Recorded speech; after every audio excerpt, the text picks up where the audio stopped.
Господине Заев, не добивте мандат од граѓаните да спроведувате партиска држава. Не добивте мандат од граѓаните да велите дека во институциите ќе влезете од хигиеничар до министер. Во моментов тоа го правите. Во моментов вашите општински организации, господине Заев, одлучуваат и кој ќе биде директор и заменик директор, управител, шеф на оделение, кој ќе се вработи и така натаму и така натаму. Се вработуваат децата на функционерите на СДСМ. Примери има десетици и десетици.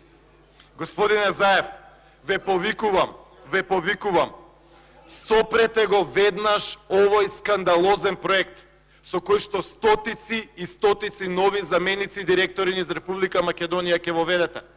Господине Заев, не се јакне капацитетот на администрацијата со нови и нови партиски ухлебувања, кои што ќе имаат кабинети, привилегии, бенефиции, возачи, асистенти и така натаму и така натаму.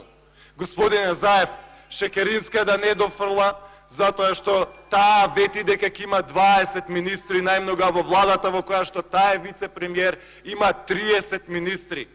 Скандалозно е што сега пред Нова година во предвечерие на прославите им се приредува на граѓаните да плаќаат стотици и стотици нови функционери. Скандалозен е предлогот. Скандалозен е предлогот, нема да се подобри ефикасноста, туку само ќе се зголемат трошоците. Се работи за партиски дилови. Снемавте места за ухлебување на луѓе, па ајде сега еден закон, ајде заменици директори во сите јавни предпријатија, 101 на број низ цела Македонија, па ајде амандман уште на тоа, амандман на сите јавни предпријатија на локално ниво. Па знаете ли што збори народот за тоа? Знаете ли кој е револтот во врска со сето тоа? Ужас е тоа. Па сопрете го тоа. Најдете еден новинар кој што ќе го брани тоа, најдете еден граѓански активист кој што ќе го брани тоа. Па гледате, секој ден ви постираат активисти на шарена револуција, луѓе што биле по протести, по улици, по едно по друго велат, за ова не гласавме, разочарани сме, изневерени сме, катастрофа е ова. Секој ден.